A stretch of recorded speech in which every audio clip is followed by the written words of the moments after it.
اگر تمہیں غربت کا خوف ہے تو اللہ نے چاہا تو اپنے فضل سے تمہیں غنی کر دے گا. ایک ہی آیت. ابھی میں ان سب کا ایک مفہوم بیان کرتا ہوں, اس سے سارے اشکال حل ہو جائیں گے انشاءاللہ.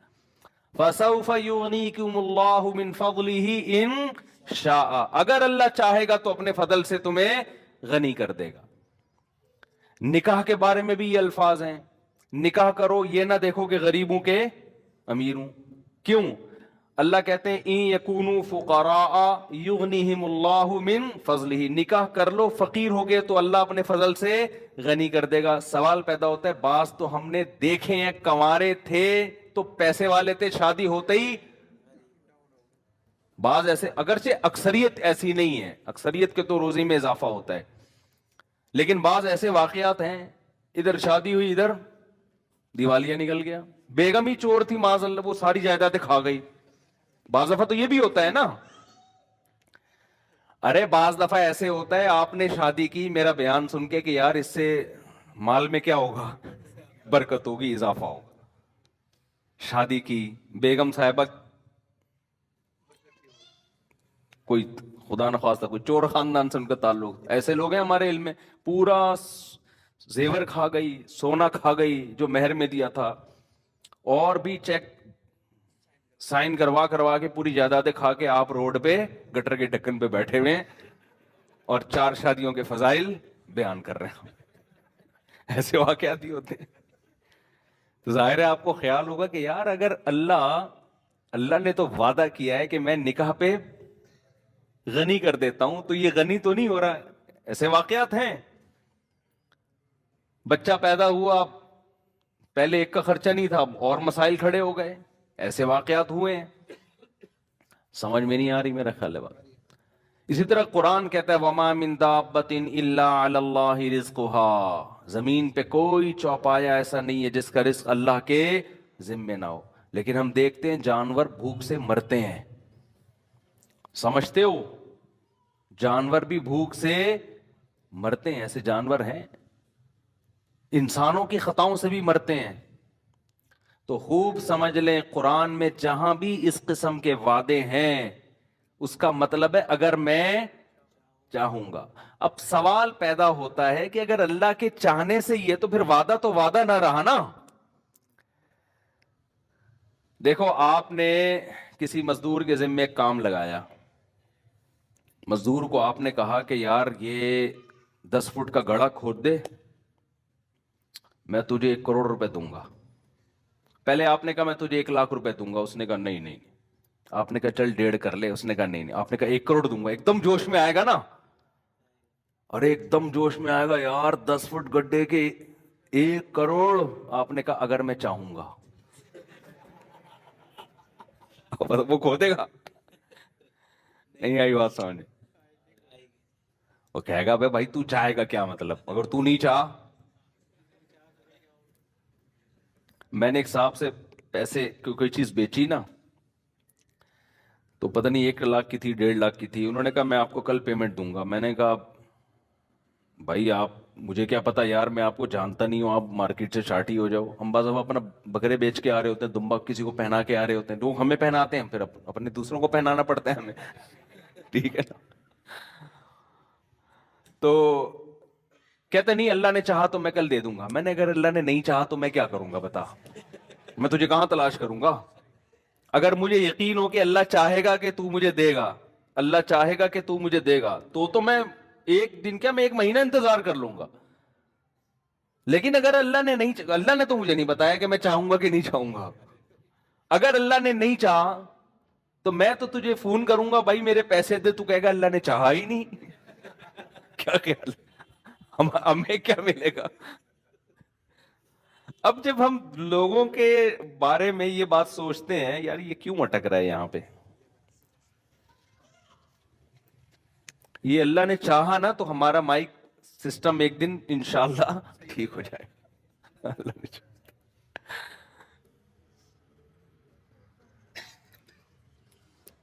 تو اب شکر ہے صحیح ہو گیا, صحیح ہو گیا. بس بیٹھ جاؤ, بڑے خراب نہ ہو جائے.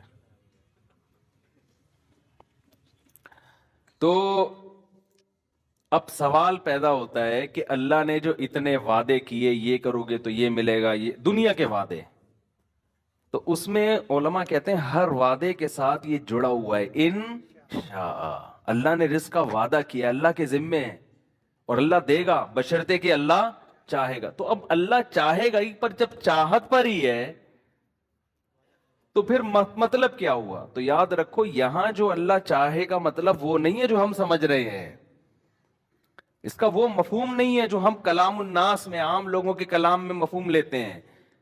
علماء کہتے ہیں جہاں بھی قرآن میں آتا ہے نا، قرآن میں آیا کہ مشرکین کو حدود حرم سے نکال دو، غربت کا خوف ہے تو اللہ چاہے گا تو غربت دور کر دے گا، تو یہاں اصل میں یہ سمجھایا جاتا، نکاح کرو، فقر کا خوف ہے تو اللہ چاہے گا تو فقر دور کر دے گا، یہاں اصل میں یہ فلسفہ سمجھایا جا رہا ہے کہ غنا اور غربت اس کا نکاح سے تعلق نہیں ہے، اس کا اللہ کی چاہت سے تعلق ہے۔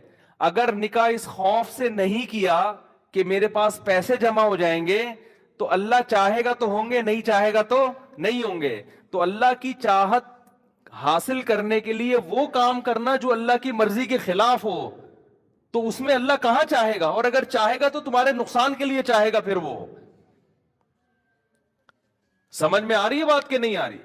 اس کا تعلق کیلکولیشن سے، اسباب سے نہیں ہے، اس کا تعلق کس سے؟ اللہ کی چاہت سے۔ تو جب آپ کو پتا ہے کہ اس کی جیب سے پیسے میں اس کی مرضی کے بغیر نہیں نکال سکتا، تو اس کو اس کی نافرمانی کر کے اگر میں پیسے نکال بھی لیے میں نے، تو وہ پیسے مجھے راس نہیں آئیں گے، وہ میرے لیے فائدے کے بجائے نقصان۔ اور اگر اس کو خوش کر لیا اور یہ پیسے مجھے نہیں دے رہا، مجھے پتا یہ غیرت مند آدمی ہے، احسان فراموش نہیں ہے، اس کا مطلب نہ دینے میں میرا ہی فائدہ ہے، یہ مجھے کسی اور طرح سے آزما رہا ہے۔ سمجھ میں نہیں آ رہی بات؟ میرا خیال ہے اس کی مثال ایسے جیسے گناہ، دیکھو رشوت لینے میں پیسے ملتے ہیں زیادہ، حرام کاری میں پیسے زیادہ ملتے ہیں کہ نہیں ملتے؟ حلال میں اکثر پیسے کم ملتے ہیں انسان کو۔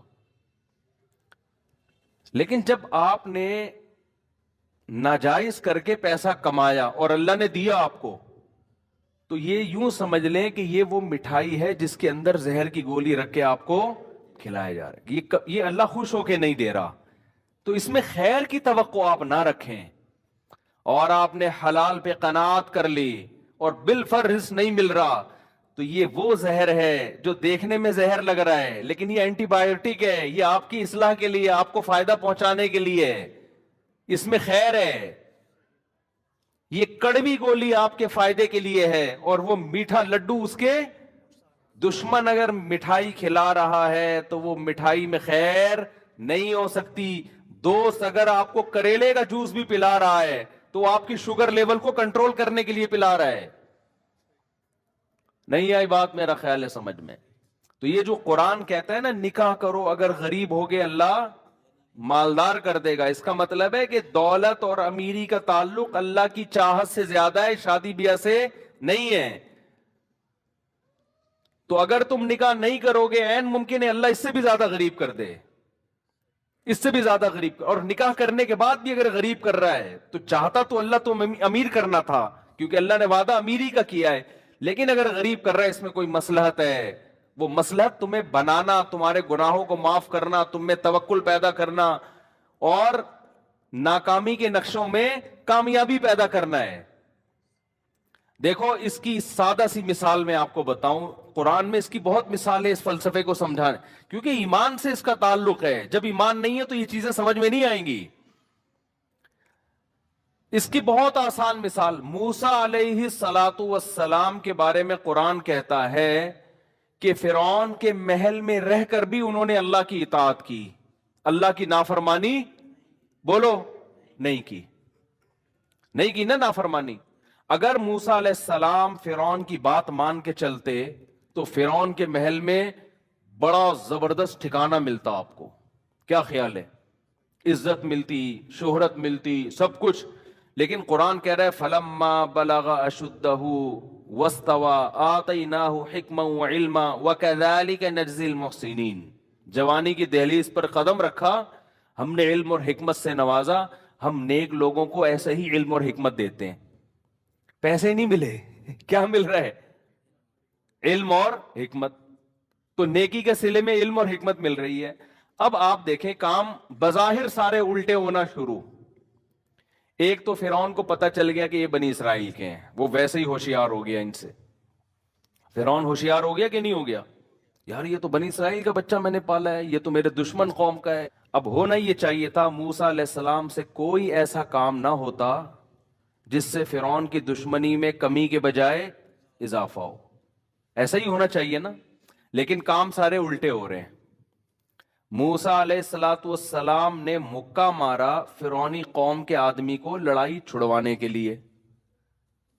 قطعاً ارادہ نہیں تھا, دنیا میں ایسا ہوتا بھی نہیں ہے کوئی مکے سے ہی مر جائے, ایسا ہوتا بھی نہیں ہے.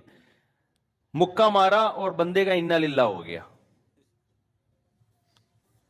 اب بتاؤ کوئی وہاں ہوتا وہ کہتا یار یہ کیا مسئلہ ہے یار. ایک طرف تو اللہ نے وعدہ کیا کہ نیک لوگوں کے ساتھ میں اچھا سلوک کرتا ہوں, اور موسیٰ علیہ السلام کی والدہ بھی کہتی ہیں اللہ تو نے ایک طرف میرے بچے کو صندوق سے نکال کے بچایا اور یہ کیا اور یہ غلطی کروا دی. مکے میں اتنا ان کے میرے بیٹے کی تو ایسی کوئی نیت تھی نہیں. قتل ہو گیا بھائی, اور قتل بھی کس کا ہوا ہے؟ فرعون کے بندے کا قتل ہوا ہے. بچنے کا کوئی چانسز نہیں ہے. پہلے ہی چھپتے پھر رہے ہیں. چلو بات چھپ گئی. دوپہر کے وقت غفلت کا وقت تھا, سارے قیلولہ کیا کرتے تھے اس زمانے میں. قرآن کہہ رہے کسی کو پتا نہیں چلا. اور بنی اسرائیلی وہ مخبری نہیں کرے گا کیونکہ وہ موسیٰ علیہ السلام ان کے قوم کے تھے, اس کو پتا تھا بھائی انہوں نے جان کر نہیں کیا, میں اپنے بندے کو بچاؤں گا. وہ بھی چپ. موسیٰ علیہ السلام بھی آرام سے سکون سے, ٹھیک ہے بھائی ختم ہو گیا قصہ, بس ایک بندے کی لاش ملی ہے, پتہ ہی نہیں چل رہا کس نے کیا ہے. اگلے دن موسیٰ علیہ السلام کی نیت اپنے بندے کو پکڑنے کی. دوبارہ دیکھا نا, وہی بنی اسرائیلی کسی دوسرے فرعونی سے جھگڑ رہا ہے. اب موسیٰ علیہ السلام کا ارادہ ملامت کی موسیٰ علیہ السلام نے اپنے بندے کو کہ تیرا کام ہی پھڈے بازی ہے.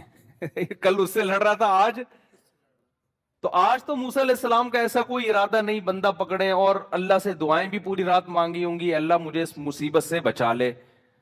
تو اللہ جواب میں کیا کہے؟ اللہ کہتا ہے جو دعا مانگتا ہے میں اس کی دعا قبول کرتا ہوں.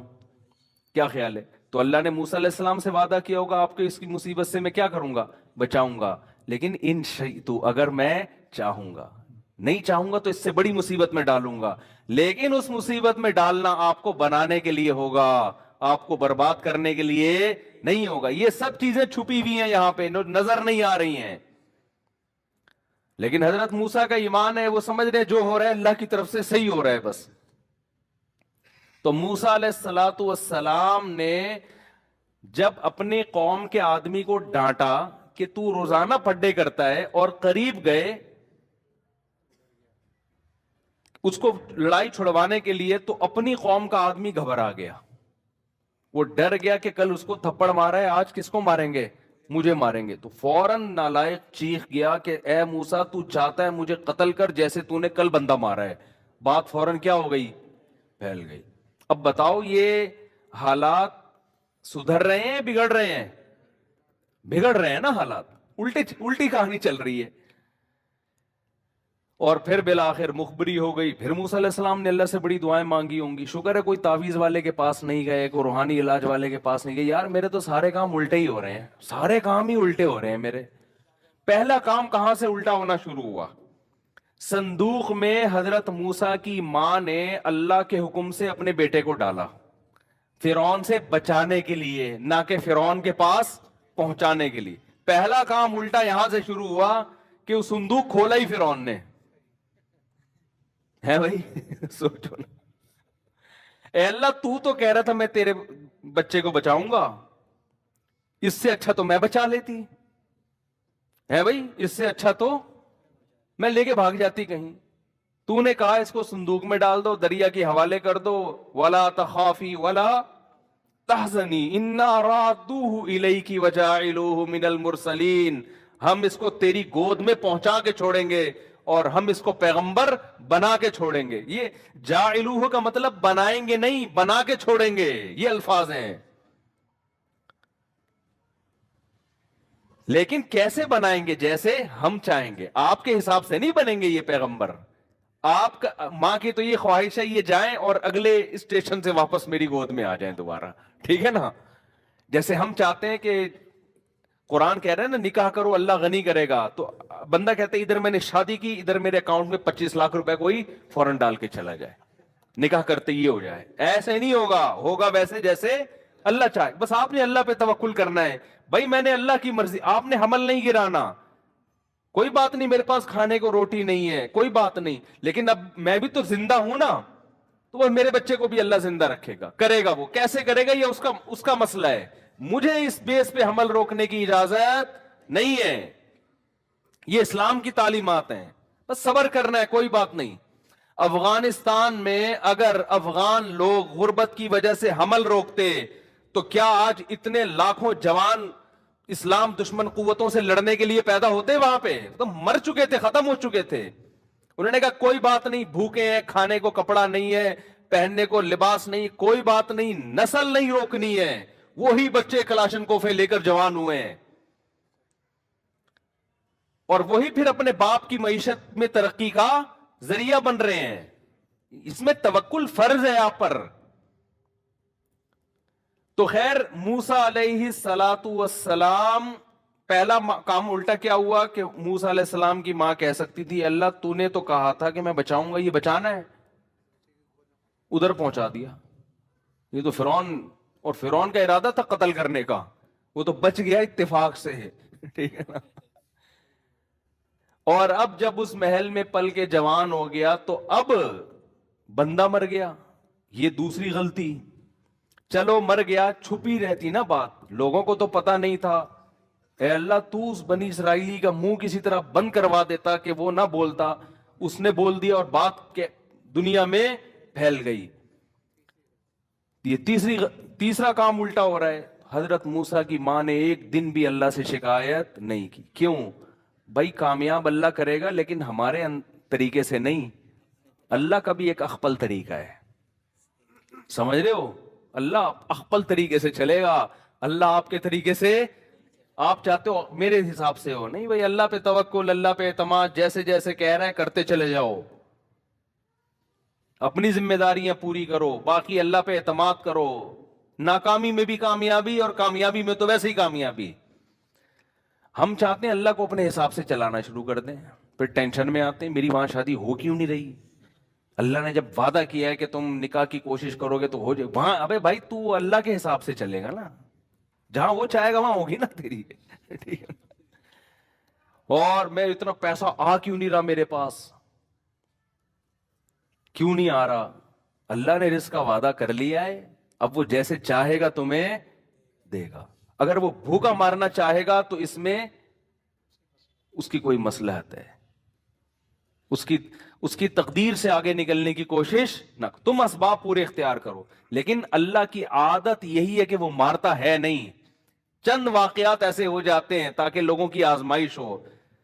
علامہ آلوسی رحمۃ اللہ نے یہ جو آیت ہے نا ان یکونوا فقراء یغنہم اللہ من فضلہ، اگر فقیر ہو گئے نکاح کرو اللہ غنی کر دے گا، اس آیت کے تحت لکھا ہے کہ اس کا مطلب ہے اللہ اگر چاہے گا، نہیں چاہے گا تو غنی نہیں ہوگے. لیکن انہوں نے کہا کہ مشاہدہ یہ ہے کہ اللہ اکثر چاہتا ہی ہے، ہوتا ایسا ہی ہے. کہیں کہیں اللہ اپنی قدرت دکھانے کے لیے تاکہ غیب پر لوگوں کو یقین رہے، کہیں کہیں ایسا کرتا ہے کہ اللہ امیر نہیں کرتا، لیکن اکثر ایسا ہوتا ہے. تو جہاں بھی قرآن میں اس طرح کی آیتیں ہیں نا ان میں اکثر ایسا ہی ہوتا ہے. جیسے اللہ کہتا ہے میں اس کا وعدہ کیا ہے، تو بھوک سے مرنے والے دنیا میں بہت کم ہیں. اکثر اسباب مال کے بالکل بھی نہیں ہوتے، لیکن پراٹھے پھوڑ رہے ہوتے ہیں بیٹھ کے وہ. تو اللہ اپنا وعدہ پورا کرتا ہے اس طریقے سے. اور میں نے دیکھا ہے غریب لوگ ہیں، خاندان ہیں، وہ کھا رہے ہیں سب، کہیں نہ کہیں سے انتظام اللہ تعالیٰ کر دیتے ہیں ان کے لیے. ایسی ایسی جگہ سے رزق آتا ہے، انسان حیران ہوتا ہے. وَيَرْزُقُهُ مِنْ حَيْثُ لَا يَحْتَسِبُ، قرآن کہتا ہے وہاں سے دوں گا جہاں سے گمان نہیں ہوگا. اور ہم چاہ رہے ہیں یہاں سے روزی ملے، نہ جہاں سے میں چاہوں گا وہاں سے دوں گا. اور ویسے بھی ہماری جو بنیادی ضرورت ہے وہ بھی میں بتاتا ہوں ہے کیا. تو موسیٰ علیہ السلام سے قتل ہو گیا، یہ الٹا کام ہو گیا. پھر اگلے دن بات پھیل گئی، یہ غلط ہو گیا. پھر فرعون نے قتل کا فیصلہ کر دیا. یہ سارے کام کیا ہو رہے ہیں؟ موسیٰ علیہ السلام کہہ سکتے ہیں میں تو دعائیں مانگ رہا ہوں اللہ، تو بات بھی لیک آؤٹ ہو رہی ہے اور میرے قتل کے فیصلے بھی ہو رہے ہیں، تو میری تو دعائیں قبول نہیں ہو رہی، کسی نے کچھ کر دیا یقیناً، یہ تو پکا پکا ہماری لگتا ہے وہ دن خالہ آئی تھی گھر میں، وہ ایسے دیکھ کے گئی تھی، ان کا مسئلہ ہے، وہ کچھ تکیے کے نیچے رکھا تھا انہوں نے، مجھے لگ رہا ہے سارا وہاں سے سیٹ اپ خراب ہو رہا ہے. کچھ بھی نہیں، وہ کہہ رہے ہیں بھائی جو اللہ کا کام ہے وہ اللہ کرے گا، جو میرا کام ہے میرا کام ہے بھائی اس سے بچو، اس مصیبت سے. تو اب میں موسٹ وانٹڈ بن گیا ہوں، مجھے یہاں سے جانا پڑے گا، نکلو یہاں سے. ابھی نبوت نہیں ملی تو وہاں سے نکل گئے، اب کہاں جائیں پتہ ہی نہیں چل رہا، مدین کی طرف چلے گئے. اتنا لمبا سفر، لیکن اور زندگی کا اس کے علاوہ اور کوئی سبب نہیں ہے، ورنہ تو یقیناً قتل کیے جائیں گے. تو اب جیسے تیسے بھائی جاؤ رسک لو. مدین پہنچے ہیں. اب کل ایک وہاں مکہ مکرمہ سے تبلیغی جماعت میں ایک بڑے عالم آئے، بڑی زبردست بات کی انہوں نے بیان میں. مکہ سعودی ہیں، وہ 40 سال سے تبلیغ میں لگے ہوئے، تبلیغ میں سعودی عرب کے عرب بہت زیادہ ہیں. تو انہوں نے بڑی پیاری بات کی. انہوں نے کہا دیکھو اللہ سے ہوتا ہے، اللہ کے غیر سے. تبلیغ والے یہی کہتے رہتے ہیں نا. اس کے لیے بڑی پیاری مثال دی انہوں نے موسیٰ علیہ السلام کی. انہوں نے کہا آپ بتاؤ آپ کے گھر میں کوئی ایسا رشتہ لے کر کوئی بندہ آئے رشتہ لینے کے لیے جو دوسرے کنٹری کا ہو اور موسٹ وانٹڈ ہو، وہاں سے بھاگا ہوا ہو، اس ملک میں اس پہ قتل کا مقدمہ ہو، روزگار نہ ہو اس کے پاس، اس کے نہ ابا آئیں نہ اماں آئیں نہ بہن نہ بھائی. ایسے اجنبی اگر شادی کرنا چاہے گا ہو جائے گی اس کی شادی؟ یہاں تو پڑوسیوں کو نہیں دے رہے ہوتے لوگ 30 سال سے جانتے ہیں لوگ. کہیں گے بھائی تو پہلے شناختی کارڈ دکھا، نادرا سے وہ کنفرم کریں گے بندہ یہ انگوٹھے کے حساب سے یہی شناختی کارڈ بنتا بھی ہے کہ نہیں بنتا. بالکل اجنبی. لیکن موسیٰ علیہ السلام، ہر انسان کی ضرورت ہے بھائی، نکاح تو ہر آدمی کی ضرورت ہے نا، ورنہ برائیوں کی طرف جائے گا وہ. تو موسیٰ علیہ السلام کی بھی ضرورت، اور موسیٰ علیہ السلام کتنی ٹینشن میں کہ یار میرا تو یہاں کوئی انتظام ہو ہی نہیں سکتا. لیکن جو کام ان کے کرنے کا ہے اس میں کوتاہی نہیں کر رہے. جو اللہ کے کرنے کا ہے وہ کس پہ چھوڑا ہوا ہے؟ اللہ پہ. ان کے کرنے کا کام تھا بھائی خدمت کر لو. فی الحال خدمت کی 2 لڑکیوں کی، انہوں نے ابا کو جا کے بتایا، ابا نے گھر بلا لیا. ایسا انتظام ہوا ہے کہ کہہ رہے ہیں ان 2 بیٹیوں میں سے جس سے چاہتے ہو آپ کا نکاح کرتا ہوں میں. اريد ان انكحك احدى ابنتي هاتين، ان 2 میں سے اشارہ کر کے کہا جس سے بولو گے آپ کا نکاح کرا دوں گا. تو یہ صاف اس بات کی علامت ہے کہ اللہ کچھ کرنے میں گراؤنڈ ریئلٹی کا محتاج نہیں ہے، زمینی اسباب کا محتاج نہیں ہے. جہاں اللہ آرڈر دے رہا ہے تو وہاں آپ کو وہ کام کرنا پڑے گا. اس میں آپ یہ نہ دیکھو کہ 3 بچے ہیں تو چوتھا ہو گیا تو کہاں سے کھائے گا، تو 5واں ہو گیا. یہ اللہ کا حکم ہے بھائی، اللہ پہ توکل کرو. وہ چاہے گا آپ کے منہ سے نوالا چھین لے گا، ایک بھی بچہ نہیں ہوگا آپ کا. آپ کمارے ہوگے، سڑکوں پہ سو رہے ہوگے. وہ نہیں چاہے گا تو آپ کے 25 بچے ہوں گے، سب کو کھلائے گا، وہ کباب پراٹھے کھلائے گا صبح شام. تو یہ چھوڑ دو اللہ پہ. آپ کے کرنے کا کام ہے دعا مانگنا، رزق تلاش کرنا، روزی تلاش کرنا. اس میں سستی نہ کرو. آپ سمجھ میں نہیں آ رہی بات؟ تو میں بتا رہا تھا مولانا بھی ایسے لبرل بن رہے ہیں، عجیب عجیب سے مولوی مارکیٹ میں آ رہے ہیں، وہی ماحول سے متاثر ہو گئے. وہی بات جو گورا کر رہا ہے اور پورا خاندانی نظام تباہ کر دیا گورے نے، یہ فضول باتیں کر کر کے. اللہ پہ اعتماد توکل تو بالکل مارکیٹ سے شارٹ ہو گیا ہے. اسی وجہ سے دلوں میں سکون کیا کر لیا اللہ نے؟ چھین لیا. اللہ کہتے ہیں تو اپنے دل کو میرے حوالے نہیں کرتا نا، تو ان اسباب میں الجھاتا ہے، تو اب انہی سے مانگ. پھر جا کے تو سمجھتا ہے کاروبار سے ہی ملے گا، تو اب تو کاروبار کے حوالے ہے. اسی کو خدا بنا لیا نا، وہی دے گا. تو سمجھتا ہے کہ میں نسل روکوں گا تو کم بچے ہوں گے تو خرچہ کم ہوگا تو پیسے زیادہ بچا لوں گا، تو اب تو انہی کے حوالے ہے. مجھ سے امیدیں بولو نہ لگا. جیسے موسیٰ علیہ السلام کو تو اللہ اپنی نگرانی میں رکھا ہوا ہے نا. اللہ کہہ رہے ہیں جو ہو رہا ہے ہونے تو، بس تم نے جو کام کرنا ہے، جو میں نے ذمہ لگایا وہ کرتے رہو. تو آخر تک اللہ نے ایسا کامیاب کیا کہ شادی بھی ہوئی، بچے بھی ہوئے، اور جو ناممکن کام تھا فرعون کی سلطنت اکھاڑ کے زمین پہ پٹک دی اور موسیٰ بادشاہ بن گئے ہیں. بھائی بنی اسرائیل کی قیادت کس کے ہاتھ میں آ گئی؟ موسیٰ کلیم اللہ کے ہاتھ میں. وجہ کیا ہے؟ جیسے جیسے کہا جا رہا ہے ویسے ویسے. تو آپ بھی اگر سکون چاہتے ہو نا میرے بھائی، جیسے جیسے اللہ کہہ رہے ہیں ویسے ویسے کرتے رہو، ٹینشن نہ لو. بولو جو ہو رہا ہے صحیح ہو رہا ہے. مریم علیہ السلام کو جیسے جیسے اللہ نے کہا ویسے ویسے کر رہی ہیں. کہا بچہ لے کے قوم کے پاس چلی جانا، اشاروں سے کہہ دینا کہ میرا روزہ ہے. خدا نخواستہ آج کسی خاتون کی اس آزمائش میں آتی کہتی اللہ میں کیسے کہہ دوں، میں کیسے کہہ دوں کہ وہ بولیں گے آج ہی روزہ رکھنا تھا. وہ اللہ سے بحث کرنا شروع کر دیتی نا. میں کیسے جا کے بولوں گی کہ بھائی میرا آج روزہ ہے، وہ لوگ کہیں گے آج ہی روزہ رکھنا تھا. لیکن مریم علیہ السلام اللہ پہ اعتراض نہیں کر رہی ہیں، جیسے جیسے اللہ کہہ رہے ویسے ویسے کر رہی ہیں وہ. تو موسیٰ علیہ السلام کا نکاح بھی ہو گیا. پھر اور الٹا کام دیکھو، اب تھوڑی راحت ملی، سکون ملا، 10 سال بکریاں بھی چرا لی، روزی بھی مل گئی، پیٹ ویٹ بھی بھر گیا بھائی، اب انتظام ہو گیا سب چیزوں کا. اب واپس جا رہے ہیں کہ بھول بھلائیاں ہو گیا 10 سال پرانا کیس کون جانتا ہے بھائی. 10 سال پرانا. مجھے اس واقعے میں مزہ اتنا آتا ہے نا کہ میں 20 دفعہ بیان کر چکا ہوں، لیکن دل چاہتا ہے یہ اتنا اس واقعے میں عبرت ہے نا، ایسا مزہ ہے موسیٰ علیہ السلام کے واقعات میں. قرآن نے سب سے زیادہ جس پیغمبر کا تذکرہ کیا ہے وہ سب سے زیادہ. تو اب واپس جا رہے ہیں، راستہ بھلا دیا اللہ نے. الٹا کام ہو گیا کہ نہیں ہو گیا؟ بولو بھائی، بتاؤ یار. ہم ہوتے ہیں، ہم چل کے کہتے یار میرا تو جب بھی کوئی کام سیدھا ہونے لگتا ہے کوئی غیبی طاقت الٹا کر دیتی ہے کام. یہ میرے ساتھ تو یہی ہو رہا ہے نا. لوگ آ کے بتا رہے ہیں مفتی صاحب جس کام میں ہاتھ ڈالو الٹا ہو جاتا ہے کام. کہہ رہا صحیح چل رہا ہوتا ہے، جب میں شروع کرتا ہوں الٹا ہو جاتا ہے. میں کہتا ہوں تو 6 فٹ کا آدمی ہے، ہٹا کٹا لال ٹماٹر، اس کا مطلب تیرے سارے کام صحیح ہو رہے ہیں، ورنہ تو ایسا نہ ہوتا.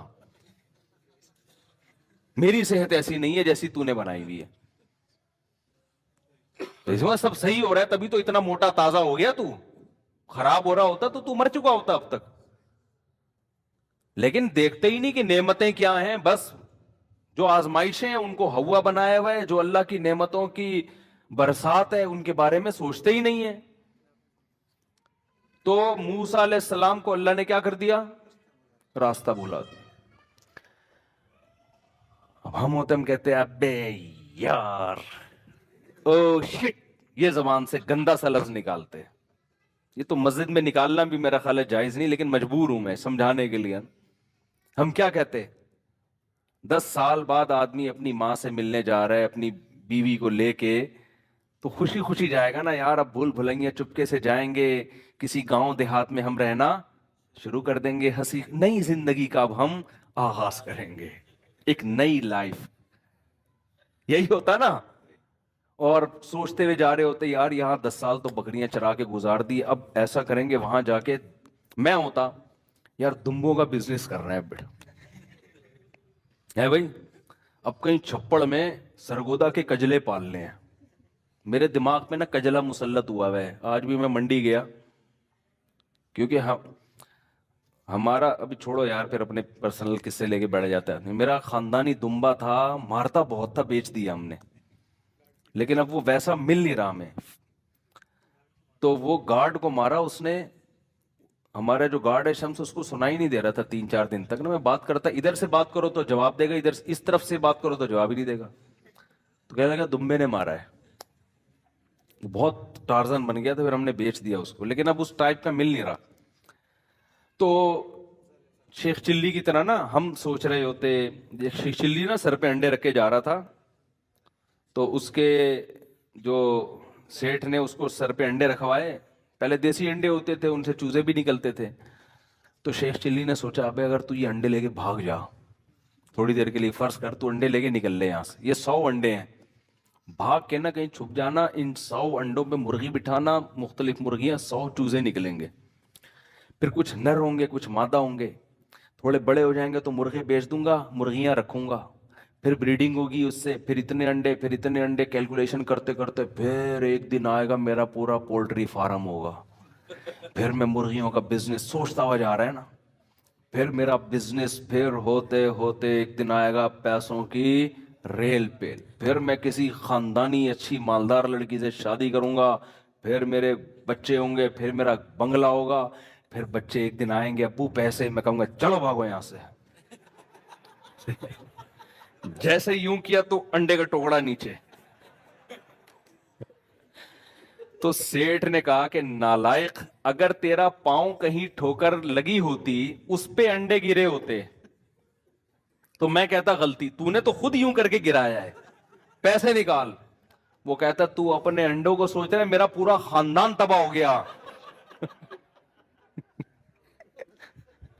تجھے فکر ہے کمبخت اپنے 100 انڈوں کی, میرا پورا خاندان تباہ برباد ہو گیا, تو انڈوں کو رو رہا ہے. تو یہی چل رہا ہے مارکیٹ میں. شیخ چلی کے منصوبے نہ بناؤ بھائی, جو اللہ جو جیسے جیسے اللہ کہہ رہا ہے کرتے چلے جاؤ. بزنس بھی کرو, یہ بہت زیادہ سوچنے کی ضرورت نہیں ہے, ملے گا اتنا جتنا اللہ چاہے گا, ورنہ ایسا نہ ہو کہ پورا کنبہ ہی تباہ ہو جائے آپ کا.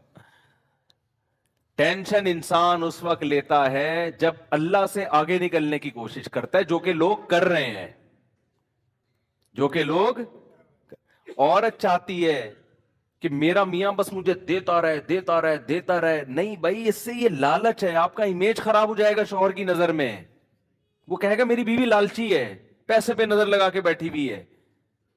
اس سے ہو سکتا ہے اگر یہ استغنا ہوتا, قناعت ہوتی, تو اللہ بہت زیادہ. میں ایسے مردوں کو جانتا ہوں, ان کے دل اتنے بڑے ہیں, وہ کہتے ہیں, مجھے بتاتے ہیں یار اگر میری بیوی میں لالچ نہ ہوتی میں اپنی ساری پراپرٹی اس کے نام کر دیتا, لیکن لالچی ہے, میرا دل نہیں کرتا. اب اس عورت کو کیا پتا کہ تو نے چند پیسوں کی لالچ میں کروڑوں روپے کا اپنا نقصان کر دیا. بعض اولاد قناعت پسند ہوتی ہے, ابا کی جائیدادوں پہ نظر نہیں رکھتی. وہ کہتے ہیں ابا آپ ہم سے لو, باپ کا دل اتنا بڑا ہو جاتا ہے, یار میں سب کچھ ان کے لیے, ان کو زندگی میں دے کے چلا جاتا ہے وہ. لیکن وہ باپ کرے گا جس کو اولاد کے بارے میں اطمینان ہوگا کہ میری دولت پہ نظر نہیں ہے, یہ میری خدمت کرتے ہیں اللہ کے لیے. لیکن جب باپ کو یہ احساس ہونا شروع ہو جاتا ہے نا یہ لالچی ہیں, ایسے باپ ہم نے دیکھے ہیں, وہ کہتے ہیں سارا ٹرسٹ میں دے دو, ان کم بختوں کے 1 روپیہ نہیں دوں گا, اور روڈ پہ پھر رہے ہوتے ہیں وہ. اور بالکل صحیح ہوتا ہے ایسے بچوں کے ساتھ. تو بھائی اللہ تو اس سے زیادہ, یہ اللہ کا تو اس سے زیادہ ہے. اللہ کہتے ہیں مجھ سے ناجائز طریقے سے چھیننے کی کوشش کرو گے دیوالیاں نکال دوں گا تمہارا, اگر دوں گا بھی نا تو دل سے سکون چھین لوں گا. دولت کا مقصد سکون ہوتا ہے. دیکھو اللہ اگر ظاہری میں دولت چھینتا رہتا ہے نا تو آزمائش ختم ہو جاتی. ہم کہتے ہیں وہ ناجائز کرتا ہے, دیکھو اتنا وہ تو غریب ہے, اور حلال کمانے والے اتنے کروڑ پتی. تو اللہ نے ظاہری طور پر دولت حرام کمانے والوں کو بھی دی ہے, لیکن سکون اللہ نے ان سے چھین لیا ہے. جا کے دیکھو گھروں کے اندر, ہم تو کتنے کیسز آتے ہیں, میاں بیوی میں محبت نہیں ہے, اولاد میں, بیوی شوہر مرنے والے انگوٹھے لگوا کے اپنی جائیداد اپنے نام کرا لی. صحیح ہے نا, ایسی. ایک بزرگ نے ایک بڑا اچھا واقعہ سنایا, بہت زبردست, کہ تقویٰ کسے کہتے ہیں, عورت کو ایسا ہونا چاہیے, تقویٰ اسے کہتے ہیں. یہ سوچ بن جائے نا تو بڑی سکون کی زندگی. تو وہ انہوں نے ایک واقعہ بتایا کہ ایک آدمی نے کہیں چھپ کے شادی کر لی, پرانے زمانے کا واقعہ ہے, اور پہلی بیوی کو نہیں بتایا. جب شادی کی ہے تو موت سے چند دن پہلے بتا دیا ہوگا, یا پتہ چل گیا ہوگا, یا پتہ چلنے کی وجہ سے ہی مرے ہوں گے, واللہ عالم.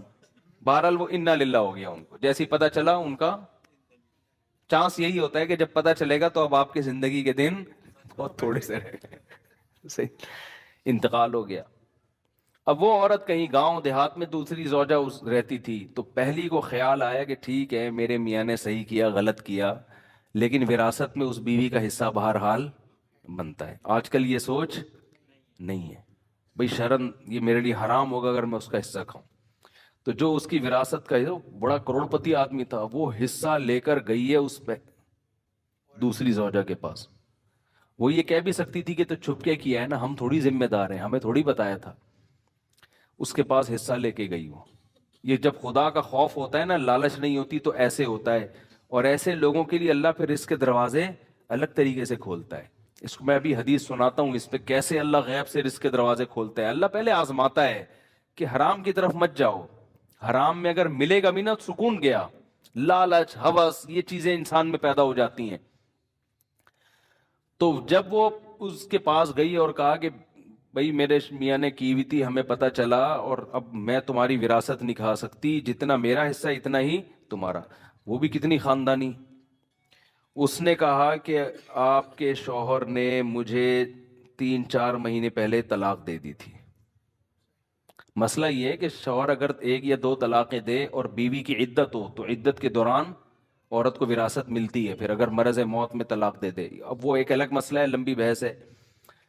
تو کبھی کوئی مبتلا ہو تو پوچھ لے. میں اس لیے کہہ رہا ہوں کہ ایسا نہ ہو وہ لوگ میرے بیان کو ایک مسئلہ بنا کے بھی پیش کر دیتے ہیں. لیکن عدت بھی ختم ہو چکی تھی, تو انہوں نے اس بات کا بتایا نہیں تھا, لہذا میں ان کی زوجہ نہیں ہوں, میرا حصہ نہیں. کیسی خاندانی عورتیں تھیں یا نہیں تھیں.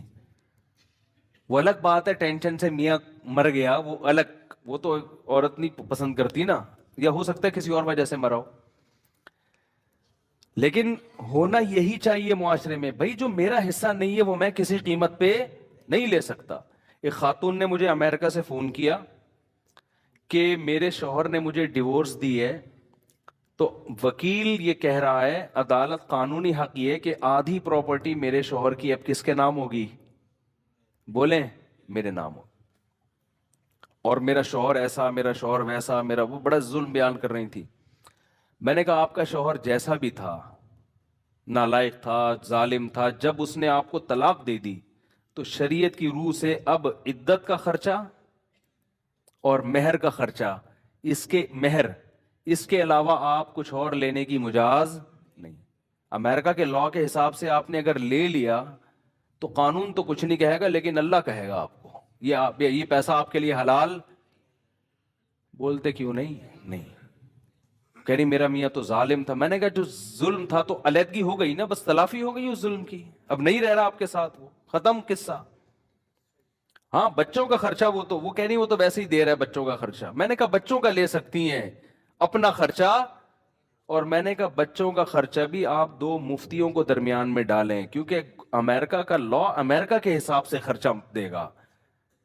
شریعت کس کے حساب سے مانگے گی خرچہ, اسلام کے حساب سے مانگے گی. تو اتنا خرچہ لینا جائز ہے جو شریعت کی روح سے صحیح بنتا ہو, اس سے زیادہ بچوں کا بھی نہیں لے سکتی, اپنا تو لے ہی نہیں سکتی. وہ خاتون میں اللہ کا خوف تھا, انہوں نے کہا میں اپنی پورا کیس ختم کرتی ہوں, مجھے نہیں چاہیے حرام پیسہ. لیکن یہ میرے پاس 18-20 بلکہ فتویٰ تو میں جب سے 20 سال ہو گئے مجھے فون پہ مسائل بتاتے ہوئے, 20 سال میں ایک کیس آیا ہے ایسا. سمجھ میں آ رہی ہے بات. لیکن جہاں مرد کو موقع ملتا ہے پیسہ ہتھیانے کا, مرد نہیں چھوڑتا. جہاں عورت کو موقع ملتا ہے عورت, اور وہ تو کہتے ہیں اب تو قانون ہے. بھائی یہ قانون پہلے خدا کا قانون ہے. خدا نے, اللہ نے قرآن میں بیان کیا ہے عورت کتنا پیسہ لے سکتی ہے, کتنا نہیں لے سکتی. یہ ساری چیزیں قرآن نے بیان نہ کی ہوتی پھر آپ کہتے, تو قرآن ڈیفائن کر چکا ہے. قرآن سے آگے آپ کیوں نکل رہے ہیں بھائی, اللہ سے آگے کیوں نکل رہے ہیں. قرآن کے الفاظ دیکھو, فلا وربک لا یؤمنون حتی یحکموک فیما شجر بینہم. اے نبی تیرے رب کی قسم یہ اس وقت تک مومن نہیں ہو سکتے جب تک شریعت سے فیصلہ نہ کروائیں. جب تک آپ اسلام سے فیصلہ نہیں کرواتے اللہ نہیں مانتا. ایسے تو لا الہ الا اللہ پڑھنے پر گورنمنٹ نے کوئی پابندی تھوڑی لگائی ہے. گورا 100 دفعہ پڑھ لے گا لا الہ الا اللہ محمد رسول اللہ, وہ کیوں نہیں پڑھ کے دے رہا, اس کو پتا ہے بھائی یہ سارا اسلام کو فالو کرنا پڑے گا. آپ صلی اللہ علیہ وسلم کے چچا ابو طالب کلمہ کیوں نہیں پڑھا انہوں نے, موت کے وقت نبی صلی اللہ علیہ وسلم کہہ رہے ایک دفعہ پڑھ لے. ان کو پتا ہے پڑھنے کا مفہوم کیا ہے, مطلب یہ کہ پھر میں اپنا دین چھوڑ دیا, اس دین کو فالو کروں گا. آج پڑھتے جا رہے ہیں, کلمہ بھی پڑھتے جا رہے ہیں, لیکن اس کا نہ مفہوم سمجھ رہے ہیں, نہ اس کا مطلب سمجھ رہے ہیں, نہ اس کو فالو کر رہے ہیں. خیر جلدی سے بات کو سمیٹ کے ختم کروں. اب دیکھو ایک اور الٹا کام کیا ہو گیا, موسیٰ علیہ السلام راستہ بھول گئے. ہم کہتے او یار شٹ یہ کیا ہو گیا یار, ٹینشن ہو گئی. ابے بیگم بھی بولتی مروا دیا. میرے ابا نے اجنبی بندے سے میری شادی کرا کے مجھے مروا دی. میں ابا سے کہہ رہی تھی ابا بندہ آئی ڈی کارڈ تو چیک کرو اس کا. ابا کیا کہہ رہے ہیں, دیکھو بیٹا کوئی اس ملک میں کسی کمزور کی خدمت نہیں کر رہا تھا, یہ مسافر تھا, اس نے میری بیٹیوں کی خدمت کی بغیر کسی لالچ کے. یہ اس کی علامت ہے. یہ بندہ کیا ہے, 1 نمبر. ابا ان چیزوں کو فوکس کر رہے ہیں نا. پھر بیٹا یہ جب تم اس کو لے کر آئی ہو اس نے نظر اٹھا کے تمہاری طرف نہیں دیکھا, یہ شریف آدمی ہے. بیٹا یہ امانت دار ہے, تم نے خود کہا, نظر نیچی اس کی. جو کسی کی بہن بیٹی میں خیانت نہیں کر رہا, وہ بیوی کے حقوق میں کیسے خیانت کرے گا, ہے بھائی؟ اور اہم بات یہ, اس نے اس پر کوئی اجرت نہیں مانگی ہم سے, اللہ کے لیے خدمت کی ہے, اور صحت مند بھی ہے. اگرچہ کما نہیں رہا, لیکن جو صحت مند ہوتا ہے وہ جب چاہتا ہے کما لیتا ہے. دیکھو دو چیزیں رکاوٹ بنتی ہیں, یا تو صحت نہ ہو پھر انسان نہیں کما سکتا, یا صحت مند تو سست ہو. سست لوگ کبھی بھی, میں ایسے ایسے سستوں کے جانتا ہوں الحمدللہ ہمارے محلے میں ہیں, کہ آپ حیران ہوں گے ان کی, آپ کہیں گے یار ان کو انعام ملنا چاہیے, لیکن بہت زبردست صحت اٹھتے ہی نہیں. میں واقعہ سناؤں تو آپ حیران ہو جاؤ, آپ ہنس ہنس کے زمین پہ لیٹ جاؤ, سچے واقعات ہیں. ابھی چھوڑو یار, سنانے نہیں چاہتا میں, اب موضوع چینج ہو جائے گا. سچے واقعات ہیں, جھوٹے نہیں ہیں. سست کے ایسے واقعات ہیں جو آپ کہو یار ایسا بھی ہوتا ہے, لیکن وہ میں مسجد میں سنا مجھے بھی مناسب نہیں ہے. کبھی چھاؤں میں آئیں گے اکیلے انشاءاللہ میں آپ کو سناؤں گا, وہ مسجد میں سنانے کے نہیں. ایسے سست ہیں کہ بس چھوڑو یار, کیا بتاؤں میں آپ. تو سست کتنا بھی صحت مند ہو, اول تو تھوڑے دن تک صحت رہتی ہے, پھر وہ سست آدمی ویسے بیمار ہو جاتا ہے. تو انہوں نے دیکھا کہ نہ ان کے اندر سستی ہے, نہ یہ کمزور ہیں, اور ایماندار بھی ہیں. رزق کون دے گا؟ یہاں یہ سوچ رہے کہ نکاح کرو, اگر فقیر ہوگے اللہ غنی کر دے گا. بھائی نکاح کر دیں گے, اللہ کا وعدہ ہے غنی, نہیں کیا تو اس کا مطلب اللہ کی مرضی یہی ہے. یہ شعیب موسیٰ علیہ السلام کے جو سسر تھے ان کی یہ سوچ تھی. تو بیٹی بھی اللہ پہ توکل کر رہی, یہ نہیں کہہ رہی ہے ابا کیا اجنبی بندے سے شادی کرا دی, اب وہ لے کے جا رہے ہیں مصر, راستہ ہی بھول گئے. بھائی یہ تو بڑی مصیبت. وہ بھی صبر کر کے بیٹھی ہیں, بھائی میرے باپ کا انتخاب اچھا تھا, اب جو پریشانی آئے گی وہ کس کی طرف سے ہے؟ اللہ کی طرف, اسی میں خیر ہوگی. اور کمال کی بات, جا کے نبوت ملی. تو نبوت ملتے ہی جن سے فرار ہو کے گئے تھے, اللہ کہنے جانا کی طرح سیدھا فرعون کے پاس, اس کے محل میں جا کے کہنا ہے کہ تو رب نہیں ہے, رب کون ہے؟ اللہ ہے. تو یہ تو ایسا ہو گیا کہ میں کہتا ہوں کہ اگر ہم ہوتے, ہم کہتے ہیں اللہ یہ تو بالکل ہی لوجیکل بات ہے تیری, یہ کس طرح کی اللہ باتیں کر رہا ہے. میں موسٹ وانٹیڈ آدمی, مجھے تو وہ بھنک پڑے گی قتل کر دیں گے. اگر تو مجھے یہ کہتا کہ جا کے کسی اور کو دین کی دعوت دے, تو یہ بھی خطرہ تھا کہ فرعون کہے گا میرے ملک میں میری ایک نئی تحریک کھڑی ہو گئی ہے جو دوسرے مذہب کی طرف بلا رہی ہے, اور تو کہہ رہا ہے جا کے بات کس سے کرنی ہے؟ ڈائریکٹ فرعون سے. تبھی موسیٰ علیہ السلام نے کہا انی قتلت منہم نفسا, اللہ میں نے تو قتل کیا, مجھے مار دیں گے وہ. اور یہ ہے, اور پوری تقریر اللہ نے کہا کلا ہرگز نہیں, جانا پڑے گا تجھے, جانا پڑے گا, اور جا کے اس کو دعوت دینی پڑے گی. اور پھر اتنی آزمائشیں, جب موسیٰ علیہ السلام گئے فرعون کو دعوت دی, جو کچھ آزمائشیں قرآن بیان کر رہا ہے. موسیٰ علیہ السلام بنی اسرائیل کو بھی تسلیاں دے رہے ہیں, اللہ کی مدد آئے گی, اللہ کی مدد آئے گی, ادھر بھی تسلیاں دے رہے ہیں. یہاں تک کہ قرآن کہتا ہے بنی اسرائیل پر اور مصیبتیں شروع کر دی فرعون نے, اور عذاب شروع ہو گئے. یہاں تک کہ بنی اسرائیلی جو حضرت موسیٰ کو پیغمبر مانتے تھے, معجزے دیکھ چکے تھے, کہنے لگے اوذینا من قبل ان تأتینا ومن بعد ما جیتنا, اے موسیٰ تیرے آنے سے ہمیں کوئی فائدہ نہیں ہوا, تیرے آنے سے پہلے بھی عذاب میں, اور تیرے آنے کے بعد بھی ہم عذاب میں ہیں. اور حضرت موسیٰ کیا تسلی دے رہے ہیں, عسیٰ ربکم ان یہلک عدوکم, امید رکھو اللہ تمہارے دشمن کو ہلاک کرے گا. یہ جو اتنے ساری ناکامیاں اللہ پیدا کر رہا ہے, ناکام کرنے کے لیے نہیں. اگر اللہ ہمیں ناکام کرنے کے لیے کر رہا ہے, اس کا مطلب اللہ کی نظر میں فرعون بڑا ہے اور ہم اللہ کی نظر میں چھوٹے. تو فرعون کیسے بڑا ہو سکتا ہے؟ وہ تو عیاش ہے, وہ تو ظالم ہے.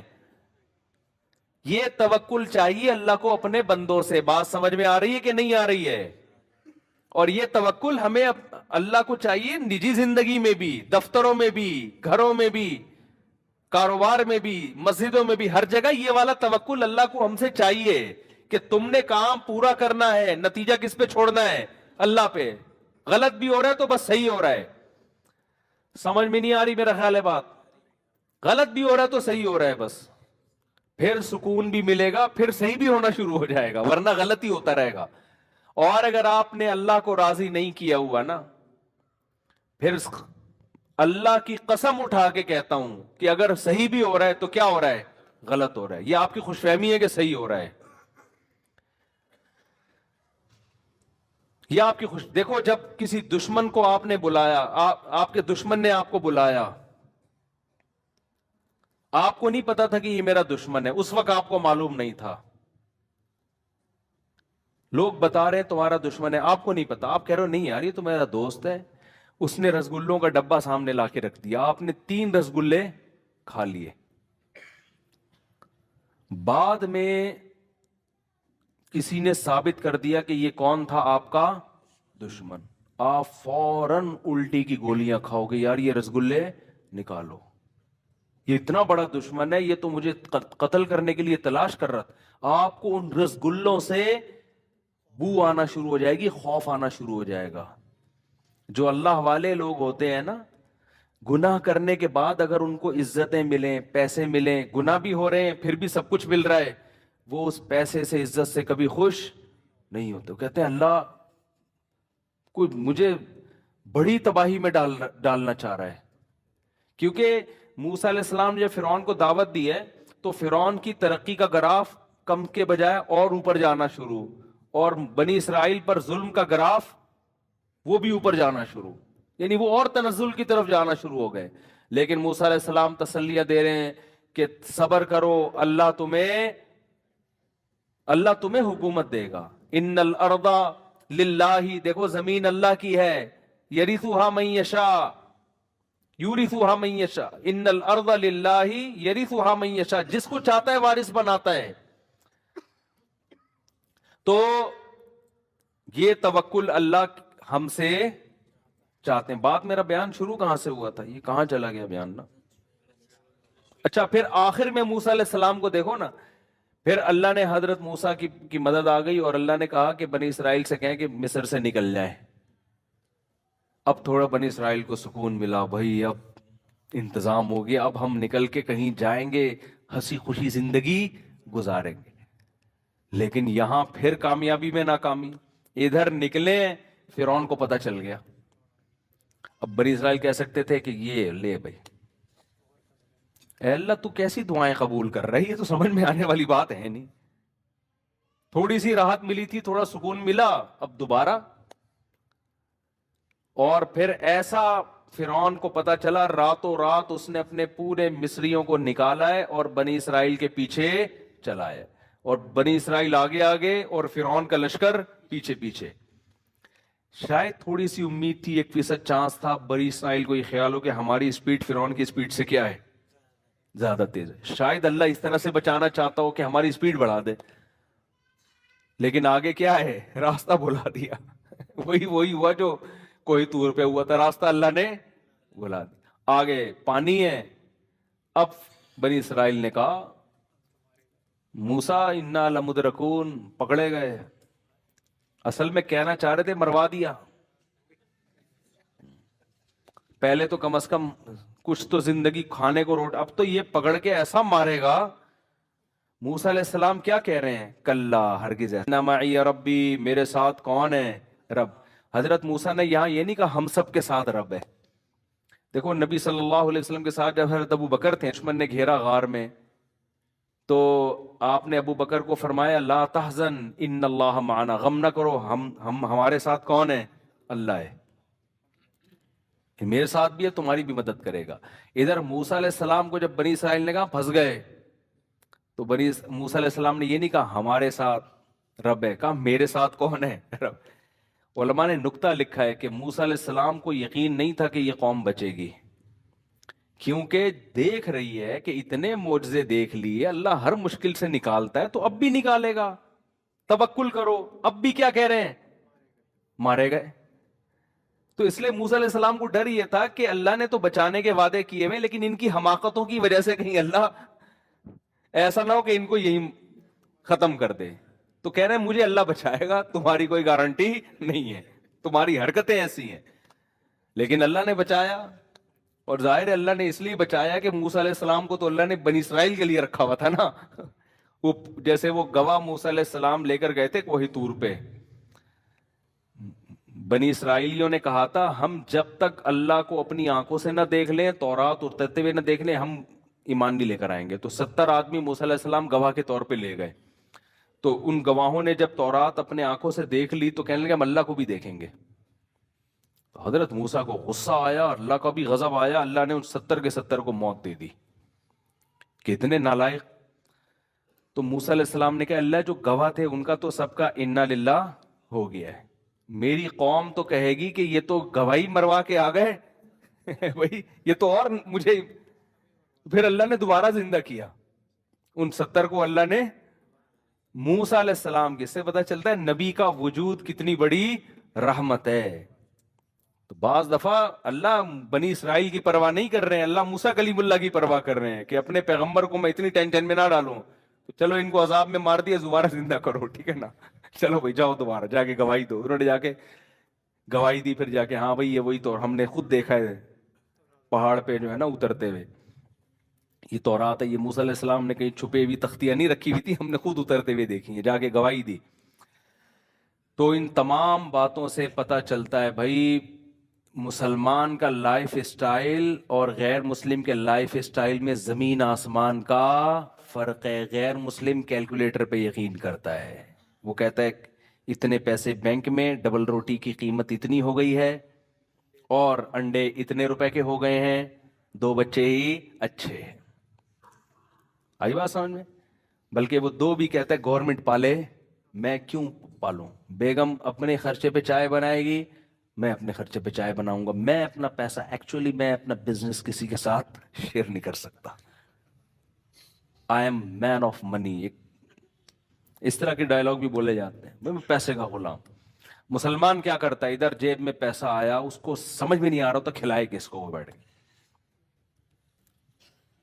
وہ مدرسوں میں خرچ کرتا ہے، وہ مسجدوں میں خرچ کرتا ہے، وہ بیوی بچوں پہ خرچ کرتا ہے، وہ ساس پہ خرچ کرتا ہے، ٹھیک ہے نا، وہ سسر پہ خرچ کرتا ہے.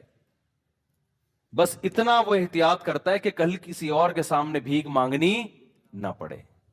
جب اس سے پوچھا جاتا ہے یار تم کیا، یار تم نے سارے محلے کا ٹھیکہ لیا ہوا ہے، تو کہتے ہیں کھلانے والا کون ہے بھائی؟ اللہ. تو پھر لوگ کہتے ہیں وہ آدمی تو سخی تھا، غریب ہو گیا. تو یہ متاثر نہیں ہوتا ایسی باتوں سے، کہہ رہے بھائی غربت امیری اللہ کے ہاتھ میں، اگر اللہ کی مرضی سے ہو گیا تو اسی میں خیر ہوگی انشاءاللہ. وہ کیا کہتا ہے بھائی ہو گیا تو اسی میں خیر ہوگی، اللہ کی مرضی یہی ہوگی. لیکن ایسا ہوتا عام طور پر ہے نہیں، اس کے ساتھ ہو گیا تو اللہ کی مرضی ہوگی، اور پتلی گلی سے یہ کہہ کے نکل لیتا ہے.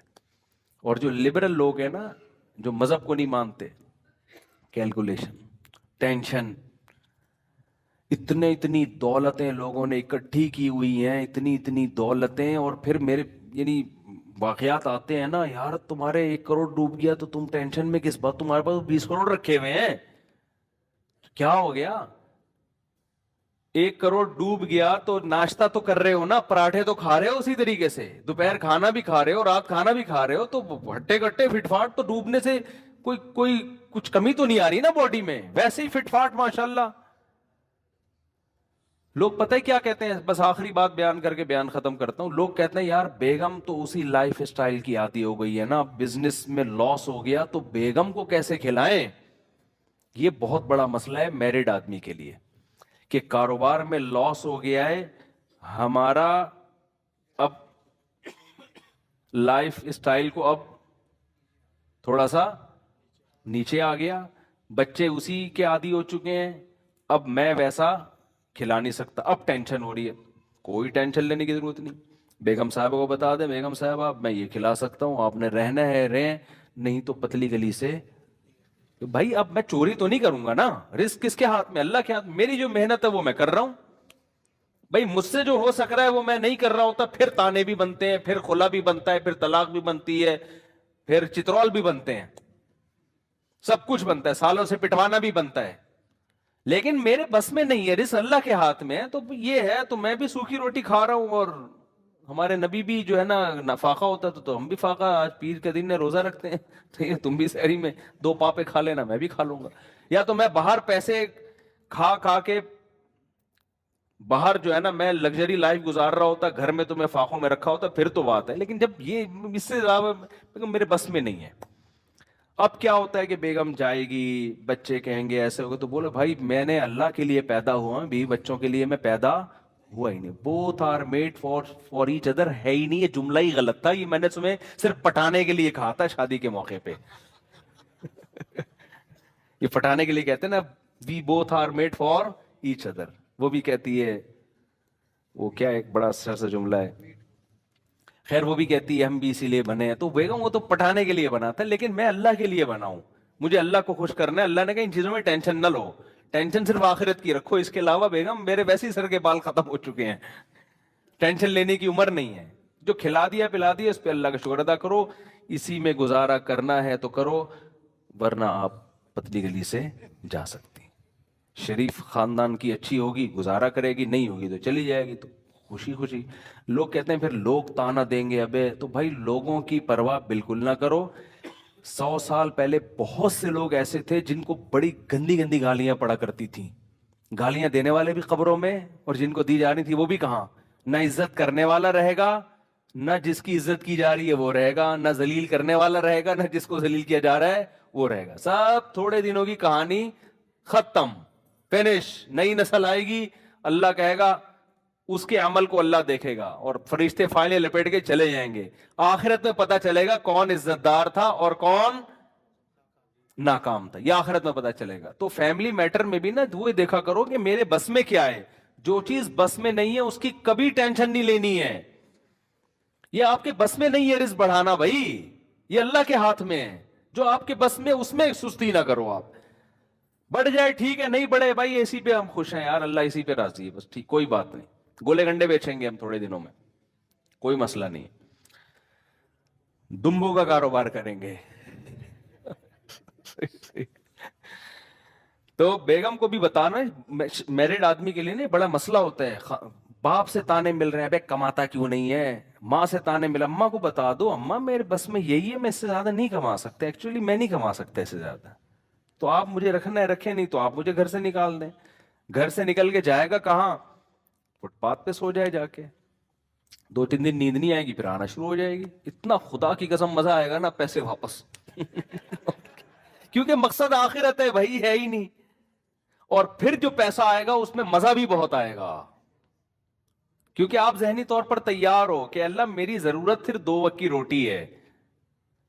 اب جو اللہ بنگلہ دے گا، گاڑیاں دے گا، تو آدمی کہے گا اللہ میں نہ اس کا مستحق ہوں، نہ مجھے ضرورت ہے، پتہ کھلایا جا رہا ہے کھلایا جا رہا ہے. اور میں ایسے لوگوں کو بھی جانتا ہوں الحمدللہ.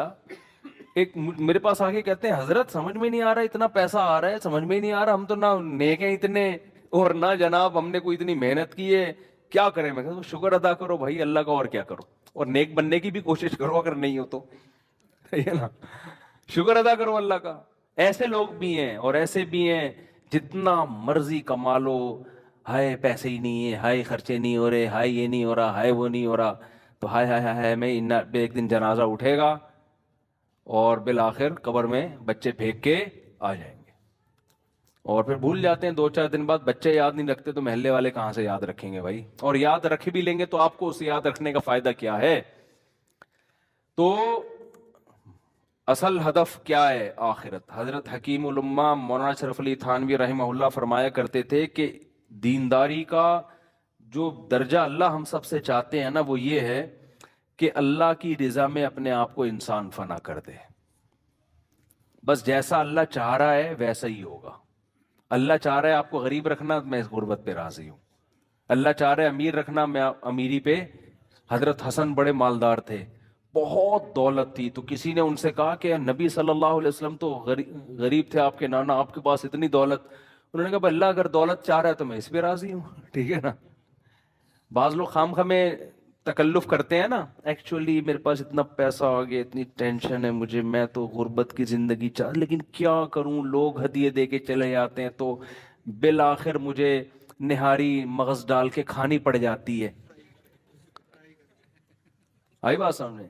بعض لوگ بزرگ ہوتے ہیں کھا بہت اچھا رہے ہوتے ہیں، جب نیک لوگ ہوتے ہیں کھا بہت اچھا، گاڑیاں بہت اچھی، تو جب لوگ کہتے ہیں کہ آپ اتنی لگژری لائف اسٹائل، ایکچولی وہ کیا کریں یار، اب مجبوری ہے. بھائی بولو ہے نا، اللہ کا فضل ہے یار. جب اللہ اچھی گاڑی دے رہا ہے، اچھا لگژری لائف ہے، تو تیرے کو تکلیف کیوں ہو رہی ہے؟ میں نے ہاری اپنے خرچے پہ کھا رہا ہوں نا. کل میں نے نہاری کھائی ہے مغز نہاری، اس لیے مجھے یاد ہے حقیقت بتا. تو اپنے خرچے پہ کھا رہا ہوں نا میں. اچھا میں نے تو اپنے خرچے پہ ہی نیت تھی، لیکن وہ اس نے پیسے لیے نہیں. وہ کہے گا اپنے خرچے بھی نہیں کھائی مفتی صاحب، ایسا نہیں کرو. بیان سب سن رہے ہوتے ہیں نا، لیکن میری نیت اللہ کی قسم اپنے خرچے پہ ہی تھی. وہ اس بندہ جاننے والا نکلا، اس نے لیے نہیں پیسے. تو اس پہ بھی آپ کو تکلیف نہیں ہونی چاہیے. اگر وہ نہیں لے رہا، ایک بندہ مولوی کو فری میں کھلا رہا ہے تو اللہ کھلا رہا ہے، اس کا مطلب آپ کو اس پہ بھی تکلیف نہیں ہونی چاہیے. ہر چیز پہ ٹینشن اٹھا رہے ہیں لوگ. صحیح ہے نا. تو نہ دوسرے کی دولت دیکھ کے چلو، یہ سمجھو کہ یہ دنیا دار فانی ہے. یہ جو لینڈ کروزر میں گھوم رہا ہے تھوڑے دن یہ بھی قبرستان قبر کے پیٹ میں ہوگا، اور جو فٹ پاتھ پہ سو رہا ہے وہ بھی بالآخر قبر کے پیٹ میں. موسیٰ علیہ السلام مسکینی میں زندگی گزر گئی، کامیاب ہو گئے. فرعون نے دولت حکومت میں زندگی گزاری، برباد ہو گیا وہ. تو اصل بات اللہ کو ہدف بنائے انسان. سمجھ رہے ہو؟ اس سے سب سے پہلا انعام پتہ ہے کیا ملتا ہے؟ سکون، اطمینان. ڈپریشن سے، اسٹریس سے آدمی بچ جاتا ہے، سکون کی زندگی گزرتی ہے. میں نے دنیا داروں کے ساتھ بھی ٹائم گزارا ہے، اللہ والوں کے ساتھ بھی. جو بڑا فرق مجھے دونوں کی زندگیوں میں نظر آیا ہے وہ سکون کا نظر آیا ہے. اہل اللہ کی زندگی میں ایسا سکون ہوتا ہے، ان کے چہرے سے پتہ چل رہا ہوتا ہے سکون میں ہے یہ. اور یہ جو دینداروں کی طبیعت میں مزاح ہوتا ہے نا، یہ بھی سکون کی وجہ سے ہوتا ہے. سمجھتے ہو؟ جو بھی بزرگ لوگ ہم نے دیکھے ان کی مزاح کی حس بہت تیز دیکھی ہے. یہ سکون کی وجہ سے ہوتا ہے نا. جب آدمی ٹینشن میں ہوتا ہے تو اس کو لطیفہ سنا، آدمی کہتا ہے میں سالہ میں میری بیوی بھاگ گئی ہے تو لطیفے سنا رہا ہے میرے سامنے بیٹھ کے. حقیقت بتا رہا ہوں. ضروری نہیں کہ جو خوش ہو وہ دیندار بھی ہے، یہ ضروری نہیں ہے. تو لیکن ایک اصول عام طور پر ایسا ہوتا ہے کہ دینداروں کو اللہ نے سکون میں رکھا ہوا ہے، اور بے دین لوگ سب کچھ ہو کے بھی چہروں سے لگ رہا ہوتا ہے یار یہ سکون میں نہیں ہے، یہ ہرلائی ہوئی زندگی گزر رہی ہے. ہوس، لالچ، ادھر سے نہ چھوڑو ادھر سے نہ چھوڑو، ٹینشن اتنا کما کما کے بھی ٹینشن کے چھن نہ جائے، پھر چھن نہ جائے، ضائع نہ ہو جائے. تو جب اللہ کے ہاتھ میں خزانے ہیں تو بھائی اللہ دے گا ٹھیک ہے، اللہ نہیں دے گا تو اب کیا، اللہ سے تھوڑی لڑ سکتے ہیں، مانگتے رہیں گے اللہ سے. ہم عبدیت کا تقاضا یہ ہے کہ آدمی اللہ کے سامنے فنٹر بننے کی کوشش نہ کرے. یہ نہیں کہے کہ اللہ تیری مرضی، تو مجھے دے نہیں دے میں تو بس گزارا کر. نہیں بھائی، اللہ کے سامنے اللہ میں محتاج ہوں، میرے اندر ٹینشنوں کو برداشت کرنے کی طاقت نہیں ہے. اللہ کو عاجزی پسند ہے، اللہ کے سامنے فنٹر گیری نہیں ہونی چاہیے. اے اللہ میں محتاج ہوں، مجھے صحت بھی چاہیے، مجھے نیک بیوی بھی چاہیے، مجھے صحت مند اولاد بھی چاہیے، مجھے عزت بھی چاہیے، اور رزق میں کشادگی بھی چاہیے. وہ جو غربت کے ذریعے تو آزماتا ہے اللہ، وہ وسیم بھائی کو آزما لے، مجھے چھوڑ دے. صحیح ہے، نام نہ لو لیکن فرشتے سمجھ جائیں گے کس کی بات کر رہے ہیں. تو اللہ مجھے تو کشادگی، تو اللہ سے مانگنا یہی چاہیے. سمجھ رہے ہو؟ یہی مانگنی چاہیے. ایک صحابی کو جب پتا چلا نا صبر کی اتنی فضیلت ہے تو وہ دعا مانگنے لگے، اللہ مجھے پریشانیوں میں ڈال دے تاکہ پھر میں صبر کروں. آپ نے فرمایا یہ دعا مت مانگو، خود نہیں مانگو اللہ سے. تو اللہ کے لیے تو بھائی حضرت ایوب علیہ السلام جو تھے بیمار تھے تو سونے کی ٹڈیاں گرنا شروع ہوئیں. جب صحت ملی ہے نا ان کو تو ساری ٹڈیاں جمع کر رہے ہیں گولڈ. تو اللہ نے کہا اے ایوب میں نے تجھے مستغنی نہیں کر دیا، اتنی دولت دے دی، اب میں آسمان سے ٹڈیاں برسا رہا ہوں تو جمع کر رہا ہے. لیکن انہوں نے کہا اللہ میں تیری رحمت سے مستغنی نہیں ہوں، تو جتنا دے گا میں تو لوں گا. آنے دو بھائی. یہ ایسے ہی ہے جیسے ابا نے آپ کو بہت پیسے دیے، ایک دن ابا نے آپ کو کہا چلو بیٹا میں تمہیں گولا گنڈا کھلاتا ہوں. ابا ایک گلے گنڈے غریب لوگ کھاتے ہیں، مجھے ضرورت نہیں ہے. ابا کو غصہ آئے گا نا، ابا کہے گا تو ہے بہت بڑا فنٹر ہے، ہمیں پتا ہے تو سیٹھ کا بیٹا ہے، جب میں تجھے دے رہا ہوں نا تو عزت کے ساتھ لے لیتا. گلا خراب تھا نہیں کھاتا، کسی اور کو کھلا دیتا، لے لیتا آرام سے. سمجھتے ہو کہ نہیں سمجھتے؟ تو اللہ بھی چاہتے ہیں کہ ہم تو ویسے ہی محتاج ہے نا اللہ کے، تو اللہ ہمیں تو سکون کی زندگی چاہیے. ہمارے گناہوں کی سزا نہ ہمیں دنیا میں چاہیے نہ ہمیں آخرت میں چاہیے، ہمیں تو بس معافی چاہیے. یہ اللہ سے مانگو تو اللہ کرے گا بھی انشاءاللہ. ایسے ہی بہت کم اللہ آزماتا ہے، بہت کم لوگوں کو، اور ہم میں تو آزمائش کی طاقت ہی نہیں ہے. بس اللہ سے، اور کبھی کوئی گناہ ہو جائے فوراً توبہ کرو، معاف کر دے اللہ، نہ دنیا میں انتقام لے نہ ہم سے آخرت میں. تو ہمیں بس معافی چاہیے.